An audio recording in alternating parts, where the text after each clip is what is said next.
Pembalasan istri miskin bab 3. Malu-maluin saja kamu, dikemanakan uang anak saya? Masa tiap hari hanya dikasih makan itu-itu saja? Dasar menantu tidak becus, ucap Bu Sekar mertuanya Ara. Namun Ara tidak mau menanggapi ucapan mertuanya itu. Sudah Bu, ini uangnya. Ara memberikan uang 1 lembar biru. Harusnya itu cukup Ara buat belanja ayam atau ikan, ucap Alda. Kasihan sekali Aldi yang gajinya gede hanya dikasih makan kangkung, ucap Bu Retno, tetangga yang julidnya seperti Bu Sekar mertuanya. Uangnya pasti dikasih ke orang tuanya yang miskin itu, iya kan Ara? Tanya Alda. Maaf Mbak, biar orang tuaku miskin tapi tak sepeser pun mereka makan uang Mas Aldi. Tolong jaga ucapanmu Mbak, jawab Ara.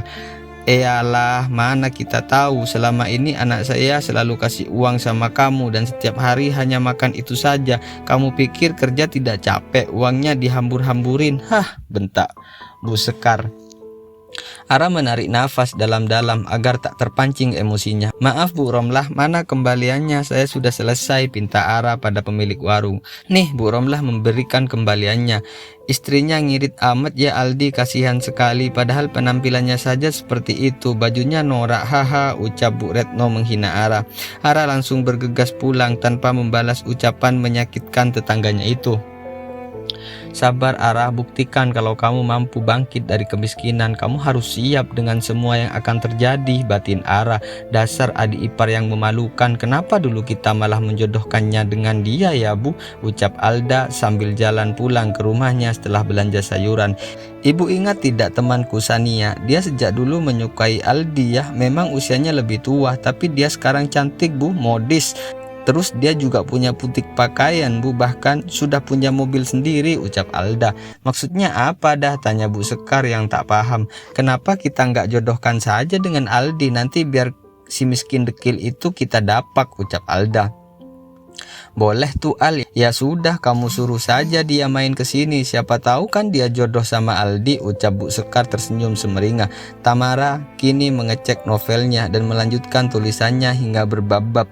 Alhamdulillah karyaku banyak yang senang, ternyata menyenangkan sekali jadi penulis, apalagi komentar pembacanya semua positif, ucap Ara. Tok tok, assalamualaikum, ucap salam rendah adiknya Tamara berusia 10 tahun. Siapa ya, ucap Ara saat dibuka pintunya. Rehan, kakak, ucap Rehan dengan wajah yang sedih. Bajunya yang sudah pudar karena tak mampu membeli baju baru. Kalau punya uang, ayahnya Ara mementingkan pendidikan terlebih dahulu. Sini masuk, aja Ara. Dari jauh Alda melihat Rehan adiknya Tamara. Pasti dia mau minta uang sama Ara tuh, dasar orang miskin cuma jadi beban saja, ucap Alda dengan wajah judesnya.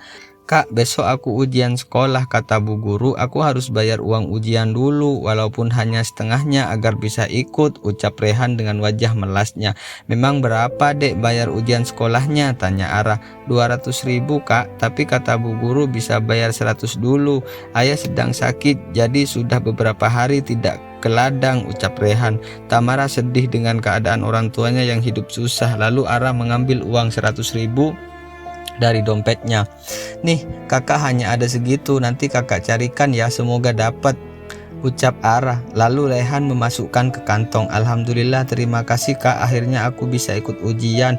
Nanti sisanya kalau ada tolong ya kak, ucap Rehan. Iya, nanti kalau ada yang tanya ngapain adik kesini, bilang saja kangen sama kakak gitu ya, ucap Ara memberi pesan. Iya kak, jawab Rehan. Benar saja, belum ada 5 menit Ara bicara, rumahnya langsung didatangi kakak dan juga mertuanya.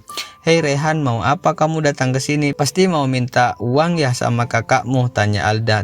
Tidak, Rehan menggelengkan kepalanya. Apa sih Mbak Alda, adik aku hanya main, dia ingin ketemu aku saja, ucap Ara. Iyalah bohong pasti, bilang saja kamu minta uang buat makan. Kelaparan kamu ya, tunjuk Alda pada Rehan. Mbak cukup ya, jangan hina-hina kami terus, bentak Ara merasa kesal menunjuk-nunjuk adiknya. Ingat ya Ara, kamu itu di sini hanya numpang hidup. Kalau nanti didepak sama anakku, kamu hanya jadi orang miskin lagi. Awas saja kalau uang anakku kamu buat menafkahi keluargamu itu, ucap Bu Sekar dengan mulut pedasnya. Astagfirullah Bu, kok ada sih seorang ibu bicara sekejam itu? Aku ini istri anakmu Bu, hargai perasaan aku sedikit saja, ucap Ara. Haha, orang miskin kayak kamu mana pantas dihargai. Ngaca, ucap Alda menertawakan Ara. Rehan diam saja di balik badan Ara. Mbak, ibu, kehidupan itu nggak selamanya di bawah dan nggak selamanya di atas. Jadi jangan sombong, ucap Ara pelan memberikan nasihat. Kamu nasehatin saya, kamu siapa? Cuma anak yang dipungut. Kamu untuk jadi pengganti sementara saja, tahu, kata Bu Sekar. Ara hanya mengelus dadanya dan berkata dalam hatinya, ya Allah, apa tidak ada ganjaran atas kesombongan mereka di dunia ini, batin Ara.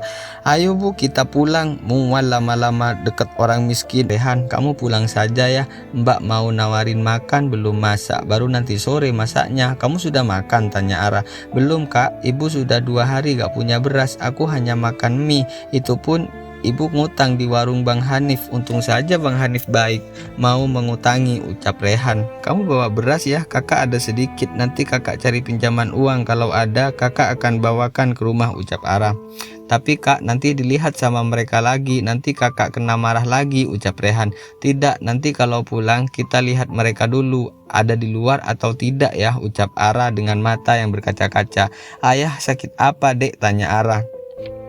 Hanya demam dan masuk angin saja, sekarang sih sudah baikan, hanya tinggal lemesnya saja, ucap Rehan. Kamu pulang ya sekarang, ini bawa berasnya sedikit tapi nggak apa-apa, kasihan bapak sama ibu, ucap Ara.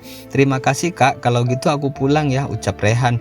Iya sudah sana, tidak ada siapa-siapa. Lalu Rehan pulang dengan membawa sekitar 3 liter beras.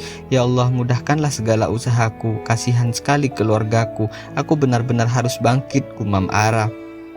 Sepertinya aku harus cari uang pinjaman dulu, mungkin Suci mau bantu aku. Ya semoga saja, ucap Ara. Dia akan mencoba meminjam uang pada Suci, teman baiknya.